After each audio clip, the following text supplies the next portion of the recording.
नमस्कार दोस्तों, वैदिक मंथन चैनल में आपका स्वागत। आइए एक डिबेट और सुनते हैं सांजनी सर का। हाँ जी सनातनी, बताएं क्या कहना चाहते हैं। सर जी, थोड़ा डिबेट करनी थी। कर लीजिए डिबेट। लेकिन जो डिबेट होगी वो अपना जो भी शास्त्र के आधार पे होगी और बिना कोई इलॉजिकल बातों पे होगा, बिना शास्त्र प्रमाण के अलावा कुछ भी इसके अलावा नहीं होगी। वो तो आपकी बात बिल्कुल सही है, लेकिन एक बात हमें समझ में नहीं आ रही है। ये आप जब भी आते हैं आप कुत्ता काहे साथ में लेके आते हैं भैया? एक ब्राह्मण के यहाँ कुत्ता अभी तक बचा हुआ है, ये आश्चर्य का विषय नहीं है। ब्राह्मण का मन भाया, उसने कुत्ते का लेग पीस खाया, ये तो आपने महाभारत में खिला रखा है। लेकिन आपके साथ ये कुत्ता अभी तक बचा हुआ है, बड़ा आश्चर्य लग रहा है। ऐसा तो नहीं है कि आप नया नया कुत्ता फिर पाल लेते हैं? देखिए, आज आप फिर से टॉपिक को डाइवर्ट कर रहे हैं। डाइवर्ट कहाँ कर रहे हैं भाई? हम तो वही पूछे हैं, जब आते हैं तब आप एक कुत्ता जो है भौंकते रहता है पीछे, पता नहीं आपसे परेशान रहता है, किससे परेशान रहता है, या आप जो है कुत्ता ही पकड़ने निकलते हैं घर से? बोलिए तो मैं बोलिए नीचे बोलिए। मिलता हूँ ना, तो अच्छा। हाँ, तो जो आपने दो तीन बात कही अभी, एक तो आपने वाल्मीकि का कहा कि ये वाल्मीकि शूद्र नहीं थे, और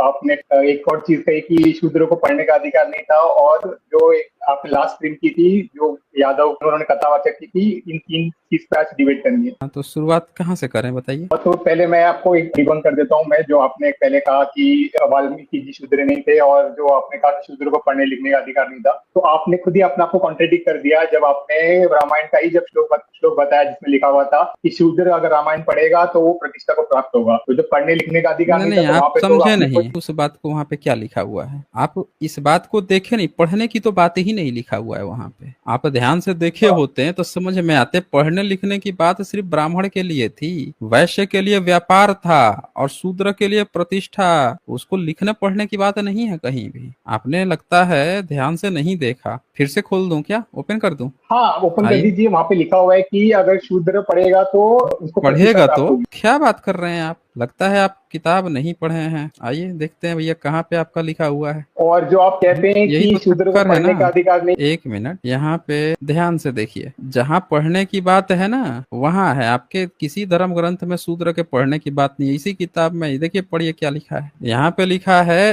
100 नंबर ना। क्या लिखा है? इसे ब्राह्मण पढ़े तो विद्वान हो, क्षत्रिय पढ़ता हो तो पृथ्वी का राज्य प्राप्त करे। यहाँ पे दो जगह पे पढ़ने की बात आई, विद्वान। कहाँ कहाँ पे? ब्राह्मण पढ़े तो, क्षत्रिय पढ़े तो। लेकिन जैसे बात वैश्य शूद्र की आई, वहां पे पढ़ने वाला शब्द गायब है। यहाँ ये लिखा ही नहीं है। देखे, एक जगह केवल लिखा रहता कि ब्राह्मण पढ़े तो समझ में आता, क्षत्रिय के साथ भी पढ़ना आया है। लेकिन जैसे बात आई वैश्य की, तो वहां वैश्य को व्यापार में लाभ हो और शूद्र भी प्रतिष्ठा प्राप्त करे। पढ़ने की बात गायब है यहाँ से। अब बोलिए। हाँ, तो उसको ऊपर पढ़ने का देख ही लीजिए। सेंस में लिया, उसको नहीं, पढ़ने के सेंस पढ़ने में ही लिया जाएगा, क्योंकि कैसे? वैश्य को भी, कैसे? वैश्य भी बीच कैसे? में आते हैं, उनको भी पढ़ने का अधिकार है, कई उनकी उसमें भी लिखा हुआ कैसे नहीं है। यानी कैसे लिया जाएगा वैश्य को? क्योंकि देखिए उसमें वाल्मीकि भी लिखा रामायण नहीं है। में, अब मैं आपको बताता हूँ कि वैश्य को त्रेता युग में अधिकार नहीं था। न वैश्य को अधिकार था न शूद्र को। इसीलिए यहाँ दे और श्लोक, तपस्या का मूल श्लोक अधिकार नहीं। पढ़िए, सुन लीजिए। वही होता है ना, पठन द्विजो।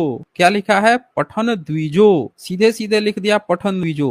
लेकिन कहीं भी जब जनश्च शूद्रोस्पि महत्व मियातम अवाणिक जन पाप्य फल मित्वा, यहाँ कभी भी नहीं लिखा है कि शूद्र पठन शूद्रो या पठन इसमें वैश्यो। यहाँ जो पठन द्विजो है, तो त्रेता युग में द्विज सिर्फ दो लोग थे, ब्राह्मण और क्षत्रिय। समझ रहे हैं मेरी बात को? बोलिए, इसमें कुछ बोलना है आपको? आप फिर इधर कॉन्ट्रेडिक्ट हो गए। यहाँ पे द्विज का मतलब तीनों को ही लिया जाता है, और वहाँ पे पठन ए द्विज लिखा भाई, हुआ है। जब पठन द्विजो लिखा है तो काहे वहां पे फिर क्षत्रिय लिख दिया है? काहे अनुवाद में ब्राह्मण लिखा है? द्विज का मतलब जो है ना, श्लोक के अनुसार बदलते रहता है। त्रेता युग में सिर्फ ब्राह्मण क्षत्रिय, सतयुग में सिर्फ ब्राह्मण द्विज है, क्षत्रिय भी नहीं है। त्रेता युग में क्षत्रिय आता है, और द्वापर युग में द्विज बनता है। ये तीनों ब्राह्मण क्षत्रिय वैश्य। डिबंक आप हो रहे हैं ना। मैं आपकी किताब खोल के दिखा देता हूँ आपको। अगर आपको लग रहा है कि ये बात जो है कहाँ पे लिखी हुई है, तो ये मैं आपकी इसी वाल्मीकि रामायण को खोल के दिखा देता हूँ। ध्यान से देख लीजिए। ये देखिए, रेफरेंस देखिए ना। आप आधी अधूरी बात जो है देख के चौंकिएगा तो ऐसे थोड़े काम चलेगा। ये वाल्मीकि रामायण द्वितीय खंड, हाँ ये देखिए 20 नंबर। 20 या 21 पढ़ के सुनाइए तो। तथापि त्रेता युग में जो ब्राह्मण और क्षत्रिय हैं वे ही सब तपस्या करते हैं, अन्य वर्ण के लोग सेवा कर्म किया करते हैं। इन चारों वर्णों अन्य में वर्ण के लोग क्या लिख दिया, ब्राह्मण क्षत्रिय ही तपस्या करते हैं, अन्य वर्ण के लोग सेवा कार्य किया करते हैं। अब अन्य वर्ण में ब्राह्मण क्षत्रिय के अलावा वैश्य और शूद्र दोनों आएगा। आपकी 21 नंबर पढ़िए। उन चारों वर्णों में से वैश्य और शूद्र को सेवा रूपी उत्कृष्ट धर्म से स्वधर्म के रूप में प्राप्त हुआ। वैश्य की आदि लीजिए। के द्वारा ब्राह्मण आदि की सेवा करने लगे और शूद्र सब वर्णों की विशेष रूप से पूजा उद्धार सत्कार करने लगे। हाँ, तो यहाँ देख लीजिए, मैं जो भी बात आपको बोला था एकदम 100% सही बोला था। आप गलत समझ लिए थे तो आप यहाँ डिबंक हो गए। इसमें साफ साफ बोल दिया कि वैश्य और शूद्र जो है त्रेता युग में, यानी कि जो राम का युग है, यानी जो वाल्मीकि रामायण जहाँ कह रहा था, पठन द्विजो सिर्फ ब्राह्मण और क्षत्रिय के लिए था। वैश्य शूद्र को सेवा करना है त्रेता युग में कि, और उसमें से वैश्य कृषि के द्वारा ब्राह्मण की सेवा करेगा और शूद्र जो है ऊपर के 3 वर्णों की सेवा करेगा। एकदम क्लियर, चेकमेट। अब बताइए दूसरा टॉपिक किस पे बात तो करनी फिर से है? आपको मैं डिबंक करता हूँ। मैं इस पे बुरी तरह से डिबंक करूंगा अभी मैं आपको। ये तो आप कहाँ डिबंक अभी मैं करेंगे? कर रहा हूँ, देखिए कहाँ से मैं कर रहा हूँ करेंगे? अभी डिबंक डिबंक। तो हो गए। पहले तो आपने जो पढ़ने को तपस्या से लिंक किया यहाँ पे, वो आप पहले वहां पे डिबंक हो गए। फिर दूसरा, अगर आप कहते हैं तो कि सुन लिया शूद्र आप को लोगों पढ़ने ने? का अधिकार नहीं है। आप लोगों ने सुन सुनिए, लिया अभी ना? आप सुनिए। एक मिनट, पढ़ाई आपकी कहाँ होती थी भाई? कोई पढ़ाई नहीं होती थी आपके यहाँ। सिर्फ और सिर्फ जो पढ़ने की बात है वो तपस्या है। आपके यहाँ कोई भी चीज नहीं है। शंभुक जो है आपके यहाँ पढ़ाई करने गया था, घर बैठे तपस्या कर रहा था, आपने गला काट दिया उसका। कहानी गढ़ रहे हैं आप। वाल्मीकि वहां पे क्या कर रहे थे? तपस्या कर रहे थे। कहाँ पे आपके कौन सी किताब में शूद्र को पढ़ाने की बात है भैया? जरा आप हमें बता दीजिए तो, आपके कौन से किताब में मैं शूद्र को पढ़ाने की बात है? बताइए तो आप मैं हमें। वही डिबंक कर रहा था, आपको आगे आगे वो करने वाला आप, था। अरे आप डिबंक कहाँ से करेंगे? आप रेफरेंस दीजिए ना। आपने कहा ना जो बातें होगी शास्त्र के अनुसार होगी। बताइए आपके कहाँ पे ये लिखा हाँ, तो हुआ है मैं कि आपके शूद्र को? रेफरेंस ही दे रहा हूँ। हाँ देखिए, कोई भी जो ऑडियंस भी है, जितने भी ऑडियंस है, कोई भी गूगल कर रही है रेफरेंस को। एक मिनट, एक गूगल वूगल का कहानी मत सुनाइए। आपने कहा है शास्त्र से किताबें खुलेंगी और शास्त्र में बताया जाएगा। मैंने किताब खोल के दिखाया यहाँ पे आपको कि त्रेता युग जो है, यहाँ पे जो बात कहा, यहाँ पे ये भी लिख दिया है कि उन चारों वर्णों में से वैश्य और शूद्र को सेवा रूपी उत्कृष्ट धर्म स्वरूप रूप में प्राप्त हुआ है। यानी इनका जो कर्म है, आप देखेंगे कि जो धर्म क्या है किसी का, एक वैश्य का धर्म है कि वो कृषि करके ब्राह्मण की सेवा करेगा। उसको पढ़ना लिखना कुछ नहीं है, सेवा करने की बात है। और फिर यही बात लिखा है यहाँ पे कि एक शूद्र ऊपर के 3 वर्णों की सेवा करेगा। यही इसका धर्म कर्म है। समझ रहे हैं? इसका अलग से कुछ नहीं है कि पढ़ाया जाएगा इन दोनों को। यहाँ तपस्या की जो बात है, तथापि त्रेता युग में ब्राह्मण और क्षत्रिय हैं, वे सभी तपस्या करते। तपस्या का मतलब क्या है? फिर यही साथ में लिख दिया अन्य वर्ण के लोग सेवा कार्य किया करते हैं। इनको काहे नहीं लिख दिया भाई? तपस्या करते हैं, पढ़ते हैं, लिखते हैं, गुरुजनों से मिलते हैं। तपस्या किसके साथ होती थी? गुरुजनों के साथ होती थी। तो बता दीजिए आप हमें, कहाँ पे यहाँ पे चर्चा है भाई? साफ साफ लिख दिया। ये इसी तरह से मनुस्मृति अगर आप खोलेंगे तो वहां पे क्या लिखता है? ब्राह्मण के क्रम में पढ़ना आएगा, क्षत्रिय के क्रम में पढ़ना आएगा, आपके वैश्य के क्रम में भी पढ़ना आएगा मनुस्मृति में, क्योंकि वो बाद की किताब है। लेकिन जब शूद्र की बात आएगी तो सीधे सीधे क्या आएगा? ऊपर के 3 वर्णों की सेवा करना, पढ़ने की बात ही नहीं आएगी। लेकिन यहाँ पे ये कंडीशन दे रहा है कि त्रेता युग में सिर्फ ब्राह्मण और क्षत्रिय तपस्या कर सकते हैं, अन्य लोगों का वर्ण का क्या काम है? तो सेवा करना, पढ़ने की बात ही नहीं है भाई। अब बताइए, आप सबूत दीजिए कहाँ शूद्र को पढ़ने की बात है। हाँ, तो मैं वही दे रहा था, आपने म्यूट कर दिया। तो मैं नहीं, म्यूट नहीं किया है, मैं अपनी बात बोल रहा। झूठ मत बोलिए, मैं अपनी बात रख रहा था। अब बोलिए अपनी बात। तो जो सबसे बड़े कथावाचक हैं, जो पुराणों और महाभारत के भी जिन्होंने कथा कही है और जिनके आगे हजारों ब्राह्मण जिनके आगे पैरों के नीचे कथा सुनते हैं, वो है उग्रश्रवा सूत गोस्वामी। वो एक शूद्र है। कौन सी सदी और में? तब ये द्वापर युग में, त्रेता युग में उग्रश्रवा सौती। कौन सी सदी में? उन्होंने महाभारत की भी कथा कही है, भागवत पुराण भी उन्होंने ही कहा। हम पूछ रहे हैं कौन सी सदी में, कुछ ईस्वी सन बताइए। 1970 में, 1960 में, 1850 में, कौन सी सदी में हुए थे ये महाभारत काल में हुए थे ना, महाभारत काल। महाभारत काल मतलब कितना हजार साल पहले, कितना लाख साल पहले? ये तो 5000, जैसे शास्त्र के अकॉर्डिंग तो झूठ 5000 बोला, की झूठ बोले भौंका, झूठ बोले कुत्ता उधर से भौंका है। आप कहानी गढ़ना शुरू कर दिए यहाँ पे। जब सबूत मांगा गया, रेफरेंस मांगा गया, तो आपने कहानी गढ़ दी 5000 4000 साल पहले सिंधु घाटी सभ्यता का एबीसीडी नहीं पता है। एक फर्जी वैदिक काल स्थापित किए हैं, उसका आज तक कोई सबूत नहीं मिला है। इनका एक महाभारत काल फर्जी लेके आ गए 5000 साल पहले, उसमें एक कल्पना पका लिए कि कोई शूद्र उग्र सोता था, उसको शूद्र मान लो। अब हम यही बैठ के मान लें यहाँ पे ख्याली पुलाव पकाना है, तो हम आपकी बैठ के ख्याली पुलाव क्यों सुनेंगे भैया? हैं यहाँ पे अभी अब कुत्ता बगल में रखे हैं, उसी का बनाइए, अपना मटन फटन बनाइए, लेग पीस बैठ के खाइए महाभारत की तरह। ये भी तो आपके महर्षि विश्वामित्र किए हैं। चंडाल कह रहा है कि अरे महर्षि आप क्या खाइएगा, छोड़िए सबको, हम दूसरा खाना देते ना, हम तो अपनी बीबी के साथ यही पका के खाएंगे, इंद्र को चढ़ाएंगे। आप हमको कहानी मत सुनाइए, आप सीधा सीधा सबूत दीजिए। जब आपके यहाँ पे रामायण की किताब खुली है, रामायण में यहाँ पे लिखा हुआ है कि भैया अन्य वर्ण जो है त्रेता युग में सेवा का काम करेगा, तपस्या का काम जो है ब्राह्मण क्षत्रिय करेगा, शूद्र सेवा करेगा, वैश्य भी सेवा करेगा ब्राह्मण की। पढ़ने लिखने की बात ही नहीं है यहाँ पे। शंभुक का गला आपने क्यों काटा? तपस्या के कॉन्टेक्स्ट में लिखा हुआ है, ना कि पढ़ने के तपस्या क्या कॉन्टेक्स्ट में। चीज है? तो आप बता दीजिए ना कि कौन से इस रामायण में कहाँ लिखा हुआ है कि शूद्र और वैश्य पढ़ने लिखने गए थे किसी ब्राह्मण के ये आश्रम जो में? पहले ही जो था वो बताया ना आपको मैंने कि शूद्र कहाँ पढ़ेगा तो बताया? प्रतिष्ठा को। आपने झूठ मत बोलिए, कहीं नहीं बताया आपने। आप सबूत दीजिए कि कहाँ पे। वहां पे पठन की बात नहीं आई, शूद्र लिखा है, द्विजो पठन द्विजो लिखा था वहां पे, कहीं शूद्र नहीं लिखा था वहां पे, पठन द्विजो लिखा था। अगर वहां पे लिखा होता ना पठन शूद्रो, तब हम समझ में आता, पठन वैश्य तब समझ में आता। इसी किताब में एकदम क्लियर कट लिखा है एकदम। और सुनिए ध्यान से अब यहाँ पे फिर आगे क्या कहता है यहाँ पे, ये 28 नंबर में कहता है, राजन द्वापर में भी शूद्र का तप में प्रवृत्त होना महान अधर्म माना गया है। समझ रहे हैं? कहता है खोटी बुद्धि, कहता है खोटी बुद्धि वाला शूद्र महान तप आश्रय का तपस्या कर ले रहा है, इसी कारण से इसकी बालक की मृत्यु हुई है। तो शंभुक का पे गला काट आते हैं। शंभुक एक विद्वान था,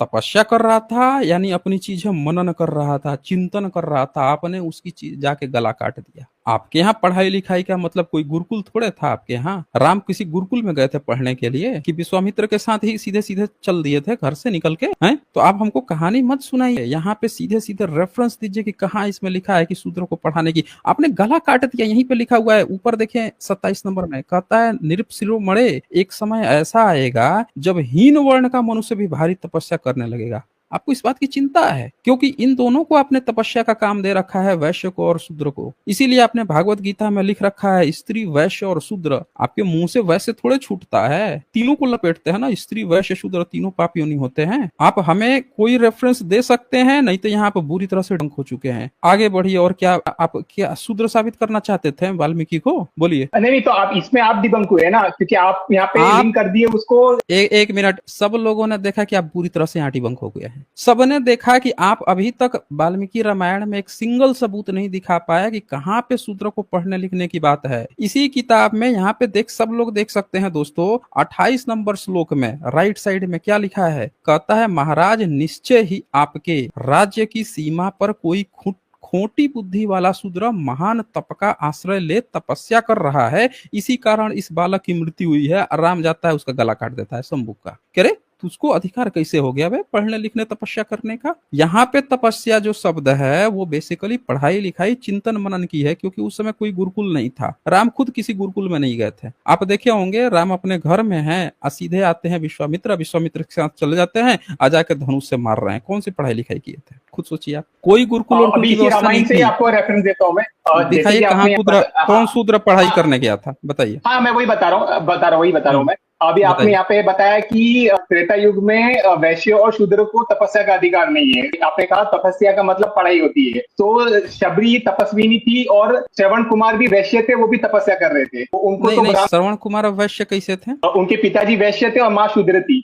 उनके वैश्य थे, माँ शूद्र थी, तो उनका तो सबूत मिला है बुद्धिज्म में। वो तो आपका कहानी ही नहीं है श्रवण कुमार, वो तो कहानी ही नहीं है आपका। सबूत दिखाइए तो कहाँ श्रवण कुमार में लिखा हुआ है कि वो पढ़ने गए थे? दिखाइए तो जरा। तपस्या के बारे में लिखा हुआ है कि वो तपस्या कर रहे थे। नहीं तो आप तो श्रवण कुमार पढ़ाई आप दिखाइए ना, आपको तो पढ़ाई दिखाना। आप तो तपस्या को पढ़ाई लिखाई मानते ही नहीं है। अभी आप एक बार दिखाइए। तपस्या का मतलब पढ़ाई होती है भाई, तपस्या का मतलब पढ़ाई होती है, तो आप दिखाइए ना हमें। आप जब वो मान लेंगे तब तो डिबंक हो गए। नहीं, आप डिबंक हो गए। यहाँ पे आप डिबंक हो गए जब आपने कह दिया कि वो पढ़ने लिखने गए, आपने उसको तपस्या मान लिया। जैसे उसको तपस्या मानना वैसे ही आप यहाँ पे, तो तभी तो आप डिबंक हुए। जैसे आपने इस बात को मान लिया कि वो भी वैश्य थे, वैसे ही आप तुरंत वो वैश्य थे, वो गए थे, तपस्या करने गए थे, बस वहीं पर डिबंक हो गए। क्योंकि पढ़ाई लिखाई के लिए गुरु होना जरूरी है। देखिए भाग खड़ा हुआ है, सब लोग अपनी आंखों से देखिए, ये बंदा जो है यहीं पे भाग खड़ा हुआ, अपनी आंखों से सब लोग देख लीजिए, ये ब्राह्मण यहाँ पे यहीं पे भाग खड़ा हुआ। इसने क्या कहा कि श्रवण कुमार तपस्या करने गए थे। मैंने कहा दिखा दे भैया कहाँ पे वो पढ़ाई लिखाई करने गए थे। तो कह रहा है तपस्या करने गए थे। जब तपस्या करने गए थे तो यहाँ देख लो ना, यहाँ पे फंस गया यहाँ बुरी तरह से। तपस्या का मतलब यहाँ पे क्या देवा, इनको हक ही नहीं है, तो वैश्य कैसे साबित होगा, होगा ही नहीं साबित। और खास बात क्या है कि वो कोई तपस्या करने नहीं गया है, वो बंदा अपनी माता पिता की सेवा कर रहा था, उसकी हत्या कर दी गई इनकी किताब में। शंभुक जो है वो भी तपस्या कर रहे थे, उनकी हत्या कर दी गई। इसी तरह से त्रिशंकु जो है वो क्षत्रिय था और वो जिंदा स्वर्ग में जाना चाहता था, तो ब्राह्मण वाल्मीकि, वो ब्राह्मण जो वशिष्ठ है, उसने उसको वो बना दिया, चंडाल बना दिया कि अच्छा बेटा क्षत्रिय होकर तू, सिर्फ ब्राह्मण का काम है, तू जाएगा, उसको चंडाल बना दिया। तब एक क्षत्रिय से राजर्षि बना हुआ विश्वामित्र ने कहा कि यार तू मेरा जात भाई है, रुक मैं कुछ व्यवस्था करता हूँ। उसने उसको ऊपर ले जाने की कोशिश की। तो आप सब लोग देख सकते हैं कि स्लेयर यहाँ पे कितना बुरी तरह से डिबंक हुआ है। जब उसने कहा कि वो पढ़ने के लिए गया कि उसकी भी हत्या कर दी गई। यानी अगर हम एक पल के लिए मान लें कि वो वैश्य भी है, उसकी हत्या कर दी जाती है श्रवण की। शंभुक शूद्र है, उसकी भी हत्या कर दी जाती है। कुल मिला के इनके वाल्मीकि रामायण में किसी शूद्र और वैश्य को जिंदा रहने का अधिकार नहीं है, अगर वो तपस्वी होने की कोशिश करता है तो। और ये ब्राह्मण यहाँ पे भाग खड़ा हुआ। अभी किताब वो भी खुल जाता ना, अभी श्रवण कुमार वाला हम किताब खोलते कि ला भैया देखते हैं, वो भी देख लेते हैं, अच्छे से देखते हैं ना, बढ़िया से बात होगी, तो भाग खड़ा हुआ। हमें ये समझ में नहीं आता कि लोग बीच में डिबेट छोड़ के क्यों भाग खड़े होते हैं। थोड़ा देर और रुक जाते हैं ना, कुछ और बढ़िया से खाल खिंचाई हो जाती,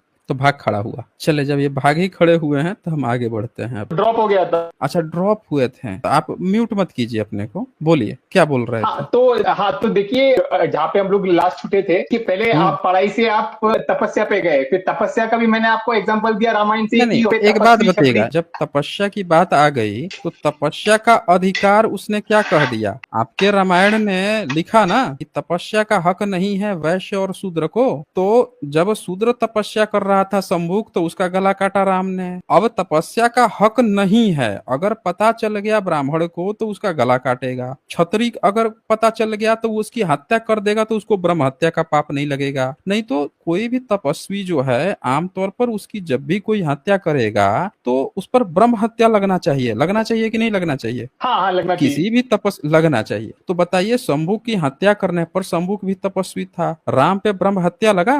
बोलिए। तो देखिए यहाँ पे दो चीजें आती हैं। एक शंभुक की आती है कि शंभुक तपस्या कर रहा था तो उसका इन हत्या पर की गई। ब्रह्म फिर हत्या, एक और जगह पे सुनिए, मेरा पूरा सुन लीजिए। एक और जगह पे आता है कि शबरी भी तपस्या कर रही है, उनको तपस्वी नहीं कहा गया है राम ने, तो उनकी हत्या नहीं की। तो ये कॉन्ट्रेडिक्ट हो रहा है। आप कह रहे हैं। एक मिनट, वो तपस्या कर रही थी, एक महिला जो है वो जंगल में थी, किसी आश्रम में थी, और राम जाते हैं। उसके बाद से क्या लिखा है आपने कि उसके बाद से वो आग में प्रवेश कर जाती है। अब बताइए कि हमको कैसे ही पता चलेगा भाई कि वो एक महिला जो है राम से मिलने के बाद से आग में कूद जा रही है? कैसे उसके बाद से कैसे गायब कैसे हुई थी सबरी? वाल्मीकि रामायण में क्या लिखा है भाई इसके बारे में? लेकिन वहां पे उनको तपस्वी नहीं कहा गया है ना, तपस्वी नहीं कहा गया है ना उनको वहां पे।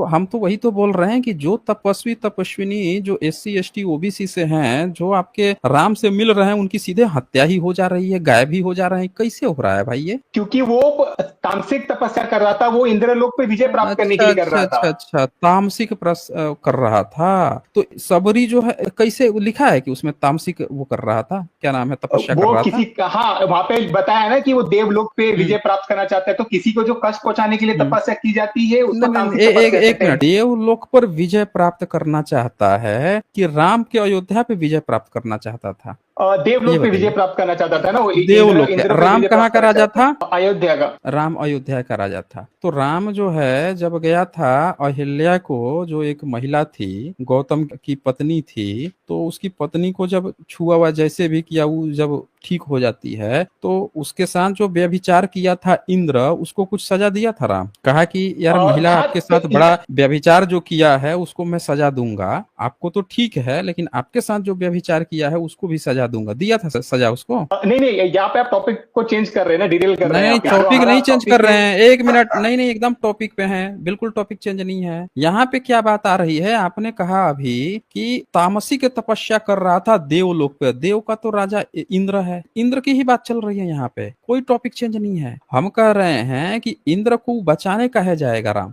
इंद्र को क्यों बचाने का, जब उसके अगर अयोध्या पे हमला कर देते हैं, शंभुक कहते हैं कि हम तपस्या कर रहे हैं, तुम्हारे अयोध्या पे हमला करके तुम्हारा राजपाट छीन लेंगे, तब राम लड़ने आता तो समझ में आता, ये तो बात ही नहीं थी। वहां पे तपस्या कर रहे हैं तो तपस्या से प्रसन्न कौन हो के, या कौन उनको आशीर्वाद देता? कोई व्यक्ति जब तपस्या करता है तो उसको वो कौन देता है, वरदान कौन देता है बताइए? ब्रह्मदेव की पूजा करेंगे, तपस्या ब्रह्मदेव करेंगे तो देगा, ब्रह्मदेव। तो ब्रह्मदेव देगा ना, ब्रह्मदेव देगा। तो जब ब्रह्मदेव देगा तो बताइए कि ब्रह्मदेव तो कई बार दिया है, रावण को भी दिया है, बाणासुर से लेके तारकासुर से लेके पता नहीं कितने कितने सुरों असुरों को दे दिया है। तो जब सुर असुर को दे सकता है, तपस्या करके न जाने कितने लोग कितनी चीजें ले लिए, तो शंभुक अगर तपस्या कर रहा था तो ये फैसला ब्रह्मा ना करता कि हमको इसको देना है कि इसको जिंदगी भर तपस्या ही करवाते रहना, हमको देना ही नहीं है, करो भैया तुम तपस्या, हम आ ही नहीं रहे हैं। ये भी सॉल्यूशन था। ये कौन सॉल्यूशन हुआ कि राम जो है, राम को चढ़ा दिया किसी ने कि शूद्र को तो तपस्या का हक ही नहीं है, एकदम साफ साफ लिखा हुआ है कि शूद्र को तपस्या का हक ही नहीं है। हमारे बालक, ब्राह्मण के बालक की मृत्यु इसीलिए हुई है क्योंकि शूद्र को तपस्या का हक ही नहीं है। ये सब लोग यहाँ पे, आप लोग स्क्रीन पे शेयर कर दे रहा हूँ, सब लोग अपनी आंखों से देख सकते हैं यहाँ पे क्या लिखा हुआ है। ये दूसरा है, वहां पे लिखा हुआ है इस कारण से हत्या करता है। आप अलग ही कहानी पकड़ा दिए, एकदम वहां क्लियर कट लिखा हुआ है। ये देखिए सब लोग, ये 28 नंबर श्लोक है, राइट साइड में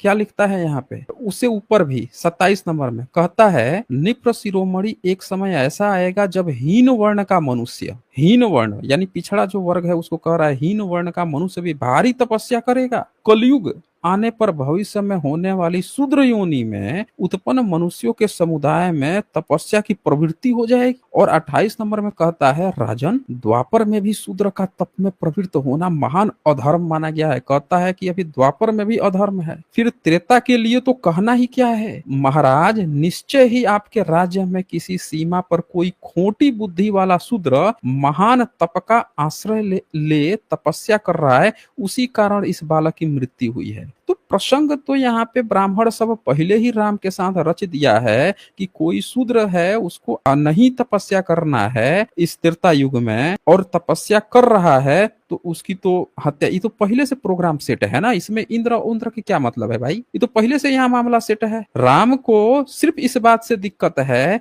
कि वो शूद्र होके काहे तपस्या कर रहा है। सिर्फ क्षत्रिय और ब्राह्मण जो है वही तपस्या कर सकते हैं, इस शूद्र होके क्यों कर रहा है। असल प्रॉब्लम यह है, कहाँ आप इंद्र की गोटी फेंक रहे हैं भाई, पहले से यहाँ पे वो है लिखा हुआ है। बोलिए अब। तो जो आप बता रहे हैं, जो बता रहे हैं कि किसको तपस्या का अधिकार नहीं, ये एक जनरल रूल है यहाँ पे। क्या जनरल रूल है बताइए? ये इन जनरल रूल है कि शूद्र को तपस्या करना अलाउड नहीं है, लेकिन अगर शूद्र अगर अच्छे आचरण वाला होगा, जैसे कि शबरी थी, तो वो भी तपस्या कर सकता है। शबरी शूद्र थी, शबरी शूद्र थी ना, वर्ण बाहर थी ना, वो क्या थी, वर्ण बाहर थी ना, कि जो वर्ण बाहर थी, वो आदिवासी थी ना। तो एक बात बताइए कि शबरी जब आदिवासी थी है, तो आप उस राम से मिलने के बाद से उसकी मृत्यु कैसे हो जाती है? वो तो उनकी वो तपस्या थी ना, तपस्या के बल था ना उनका। नहीं, हम इस बात को कैसे मान लें हम कि एक महिला जो है राम से जो मिल रहा है, शंभुक मिल रहा है, शंभुक की हत्या हो जा रही है, शबरी मिल रही है, वो भी मौत उसकी हो जा रही है, आग में जल के हो जा रही है। हम इस बात को क्यों ना मान लें कि आपने क्या किया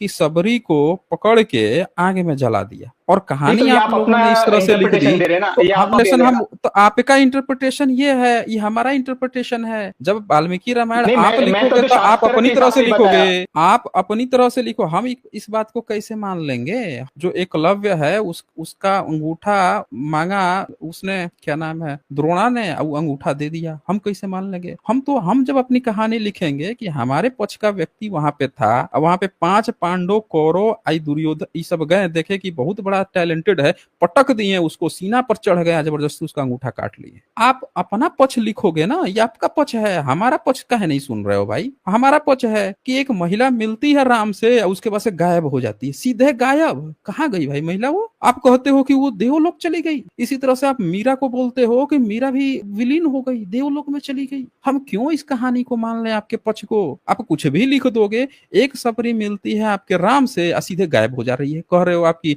आग में जल गई, बोली कि अब हमको मुक्ति चाहिए, मुक्त हो गई। हम क्यों माने इस थियरी को आपके? आप देखें, 3 लोगों का आपने नाम लिया और तीनों की मृत्यु हो जा रही है। शंभू की मृत्यु हुई, उधर सबरी की आपने मृत्यु कराई, और फिर आपने जो है श्रवण कुमार उसका भी मृत्यु कराया। अब बताइए आप हमें कि इसके अलावे कोई है आप में जो पढ़ लिख के इनसे मिल उल के जिंदा बचा हो, तपस्या पढ़ाई लिखाई किया हो? हाँ जी, स्लेयर सनातनी ब्राह्मण, बोलिए, कोई है तो इसके आप अलावे? जैसे कि आप बोल रहे हैं कि ये आपका पक्ष है, तो जो आप अपना पक्ष भी दे रहे हैं वो भी शास्त्रों से ही दे रहे हैं ना। जो शंभू का वध की कहानी है वो भी आप रामायण से ही उठा रहे हैं, फिर तो फिर वो आप क्यों उठा रहे हैं शंभुक फिर वो? रामायण पढ़ लीजिए, बहुत लोगों ने शंभुक रामायण लिखा है, आप जो है उनका पढ़ लीजिए। शंभुक पे शंभुक चरिता पढ़ लीजिए, शंभुक चरिता में साफ साफ लिखा गया है, ठीक जो अपना रामायण है उसका ठीक उल्टा लिख दिया गया है, ठीक उसका उल्टा लिख दिया गया है। शंभुक की जगह आपके ब्राह्मण को लगा दिया जाएगा कि ब्राह्मण जो है ये काम कर रहा है, तो उसको नप दिया गया। ठीक उल्टा जाता क्या है, आपने भी लिखा है, पेरियार जी ने भी लिख दिया सच्ची रामायण, वैसे ही कोई और लिख देगा। ये आपका पक्ष है तो दूसरे का भी तो पक्ष लिखेगा। कोर्ट में गवाहियां होती हैं तो आप अपना ही ना पक्ष रखोगे, दूसरा भी अपना पक्ष रख देगा कि हमारा आदमी है, हमारे बारे आदमी जो है कमजोर था, ये लोग हमेशा ऐसे ही करते हैं। देखिए अभी एक महिला बता के गई है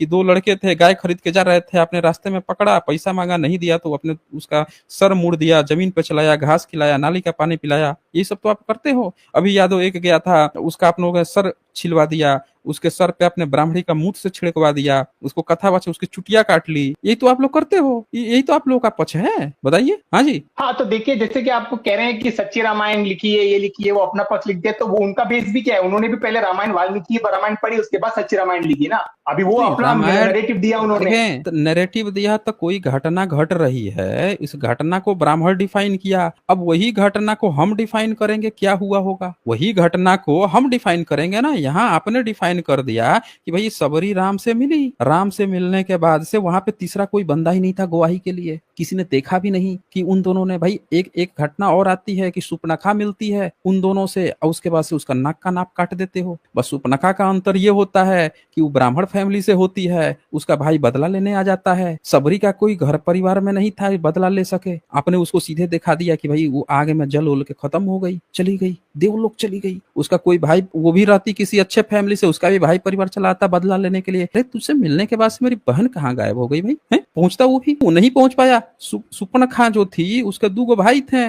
3 भाई थे, 3-4 भाई थे, सब पहुंच गए। वो 3 भाई थे शायद बदला लेने के लिए, अच्छे फैमिली से थे, राजा हो जाते तो। अच्छा बेटा पंगा लिया हमसे। वो जो थी सबरी, उसका कोई भाई नहीं था, परिवार नहीं था, तो आपने गायब ही करवा दिया पूरा कैरेक्टर ही वहीं से। निषाद था, निषाद को आप काहे नहीं गायब कराए? क्योंकि वो पूरे फैमिली के साथ था, सब लोग थे, वो तो आप नहीं गायब करा पाए। सबरी को आपने तुरंत गायब करा दिया वहीं से वहीं की देवलोक पे चली गई। कैसे भाई? ये कौन सी कहानी आप गढ़ रहे हो? तो आपने यहाँ पे बहुत यहाँ पे आपने बहुत बड़ी फैलेसी खेली है। हाँ, जैसे कि फैलेसी नहीं खेली है, सही बोला है, एकदम सटीक बोला है, कोई फैलेसी नहीं है। हाँ, तो मुझे कंप्लीट करनी दीजिए। अगर शबरी को पर हम दिखा रहे हैं कि उसने एनलाइटनमेंट किया, तो वो शंभू को भी दिखा सकते थे, फिर तो हम हीरो बन जाते वहाँ पे। अच्छा, तो आपको विलन बनना था? वैसा क्यों नहीं किया? विलन बनना था? वैसा क्यों नहीं किया? क्योंकि वहाँ पे जो था कि वो तामसिक तपस्या कर रहा था, इसलिए उसको मारा गया वहाँ पे। अच्छा, मारा गया। और सबरी कैसे गायब हो गई? शबरी तपस्या की जाती है अपने आत्मज्ञान को प्राप्त करने के लिए, जो शबरी ने किया। सबरी कैसे गायब हुई वो बताइए ना। मैंने आपको अपने तपस्या के बल से गई हुई ना, जैसे वो भी गायब हुए, ऐसे ही सेम। नहीं, कौन गायब हुआ? अपना उनके जो गुरु थे मतंग ऋषि, वो भी ऐसे ही हुए, तपस्या के बल से हुए। उनके गुरु थे मत्स्य? एक बात बताइए आप सनातनी, आप हवा हवाई गप नहीं खेल रहे हैं। मतंग ऋषि उनके गुरु थे। आप हवा हवाई गप नहीं खेल रहे हैं यहाँ पे। हम पूछ रहे हैं कि जब सबरी मिलती है राम से और लक्ष्मण से, उसके गवाही कौन देगा कि वो कैसे वहां से गायब हुई? जब वो दोनों वहां से जाते हैं, वो कैसे गायब हुई, उसके गायब होने की बात गवाही कौन देगा? बताइए। गवाही तो होनी चाहिए। फैक्चुअल चीजों को देखो, डाइवर्ट कर रहे हैं। देखिए फैक्चुअल नहीं, देखिए 1 मिनट, अभी देखें, जब शंभू की हत्या हुई तो वहां पे राम के साथ बहुत सारे लोग थे, वो बात छुपी नहीं, सामने आ गई। आपको लिखना पड़ गया कि भाई उसको जो है हमने ऐसे मारा। सबरी के साथ जब राम लक्ष्मण मिल रहे थे तो वहां तीसरा बंदा कौन था? किसी ने देखा कि नहीं देखा? अगर नहीं देखा तो बात आपने गायब कर दी कि सीधे गायब ही हो गई, देवलोक चली गई। अगर वहां पे भी 4-5 आदमी होते तो आप उसको नहीं गायब कर पाते। आप सही सही बताइए ना वहां पे कि कौन कौन व्यक्ति थे, कैसे गायब हो गई अचानक से कोई कैरेक्टर उनसे मिलके? तो देखिए, बोलिए। जो भी आप ये बोल रहे हैं वो कहानी के बेसिस पे ही बोल रहे हैं ना, जो कहानी उसमें लिखी कहानी हुई के है, तो कहानी हम वही तो, कहानी को आपको जस्टिफिकेशन देना पड़ेगा ना उस कहानी का। आपने अहिल्या को दिखाया कि उसको श्राप मिला था, वहां पे थी। तो राम के साथ लक्ष्मण के साथ उनका गुरु विश्वामित्र था, एक बंदा था गवाही पे, तो वहां पे अहिल्या की बात आ गई। ठीक है, एक गवाही तो हो रही है ना कि कोई व्यक्ति है। एक महिला से दो भाई लोग मिल रहे हैं, और दो भाई जब मिल रहे हैं, वो मिलने के बाद से आप उस कहानी को आपने तो लिख दिया कि भाई देवलोक में चली गई, उसको मिलकर धन्य हो गई। लेकिन हम पूछ रहे हैं कि जब एक बहुजन, जब उस बात को आप कहोगे कि वो अंत्यज है, वो जो है आदिवासी है, जब उससे पूछा जाएगा तो कहेगा ना कि भाई राम से मिल के सब लोग तो जिंदा ही रह रहे हैं, ये हमारी ही बहन मिलने के बाद से गायब कहाँ हो गई? भाई क्या सबूत है? हम कैसे माने भाई कि गायब हो गई, देवलोक चली गई? पूछेगा ना वो। बोलिए। हाँ, देखिए, ऐसा नहीं है कि सिर्फ जो SC/ST शूद्र है वो ही गायब हुए हैं। सुतीक्ष्ण मुनि भी गायब हुए थे, वो ब्राह्मण थे राम से मिलने के कहाँ बाद। पे गायब क्योंकि होते हैं? रामायण में आता है ना, सुतीक्ष्ण, वो एनलाइटेंड को प्राप्त हो सब जाते हैं ना वो। एक मिनट, एक मिनट, एक मिनट। आप जो है ना इधर उधर मत भागिए, पहले इसको सही सही लिखिए, और जो बात बोलिए वो रेफरेंस के साथ बोलिए। ठीक है ना, इधर उधर बात हाँ, मत तो कीजिए कि ये गायब हो गए, वो गायब हो गए, ऐसे हो गए, वैसे हो गए। नहीं, रामायण में, वाल्मीकि रामायण में है ना, सुतीक्ष्ण मुनि का जो आता है, वो उनसे वो मिलते तो हाँ, वो भी रेफरेंस एनलाइटेंड को दीजिए, प्राप्त। रेफरेंस के साथ बात होगी ना। हाँ, रेफरेंस के साथ। लेकिन अभी इतनी बड़ी रामायण में आपको वो मैं एक श्लोक कहाँ से निकाल के अभी और दिखाऊं? वो मुझे फिर थोड़ा तो ढूंढना इससे पड़ेगा तो ना वो कहाँ पे है। इससे ये पता चलता है कि फिर आप जो है झूठ बोल रहे हैं। नहीं, मैं अगले स्ट्रीम में आपको डेफिनेटली इसका रेफरेंस दूंगा। नहीं दे पाया तो फिर आप मेरे को तो झूठा समझ आप लेना। नहीं, झूठा तो अभी मैं समझ रहा हूं। मैं जब तक आप रेफरेंस नहीं देंगे तब तक मैं क्लेम नहीं मानूंगा। आप चले आगे बढ़िए ना, इस पॉइंट से आगे तो बढ़िए। अभी तक आप ये बात साबित नहीं कर पाए कि कहाँ पे शूद्र को पढ़ने का हक था, कौन से गुरुकुल में जाके पढ़ाई करता था, ये अभी तक आप नहीं साबित कर पाए हैं। आप बोल रहे हैं कि नहीं झूठ तो बोल रहे थे कि शूद्र को हक था। आप साबित कीजिए कि कहाँ पे ये बात लिखी है कि शूद्र को पढ़ने लिखने का हक था, कहाँ पे शूद्र गया है जो पढ़ने आपने लिखने। आपने जो पहला बताया उसमें ही लिखा है ना कि शूद्र का पढ़ेगा तो प्रतिष्ठा को फिर प्राप्त होगा। झूठ, मैंने उसमें कहीं नहीं लिखा है। उसमें साफ साफ मैंने दिखा दिया है कि द्विज लिखा हुआ था, पठन द्विज लिखा हुआ था, द्विज शब्द था, और नीचे वैश्य और शूद्र के लिए अलग बात लिखी हुई थी कि उनका व्यापार और इस चीज की प्रतिष्ठा होती है, उनके लिए अलग चीज लिखा हुआ था। ये कहीं नहीं लिखा हुआ था वहां पे कि तो भाई वो वैश्य जो द्विज में ही आते हैं ना। एक मिनट, वैश्य द्विज में आते हैं? कहानी मत गढ़िए आप हमें, बिल्कुल कहानी मत गढ़िए। वैश्य अगर द्विज में आते हैं तो बताओ कि उसको ब्रह्म हत्या क्यों नहीं पाप लगा राम को, जब उसने श्रवण कुमार को हत्या कर, वो दशरथ को जब उसने श्रवण कुमार की हत्या कर दी, तो श्रवण कुमार की हत्या करने पर ब्रह्म हत्या का पाप क्यों नहीं लगा? अगर वो ब्रह्मर्षि था, तपस्वी था, अगर तपस्या कर रहा था, अगर उसको इस बात का वो दिया गया था, ऋषि मुनि दे दिए थे, तो पढ़ लिख के तो ब्राह्मण बन गया होगा वो श्रवण कुमार।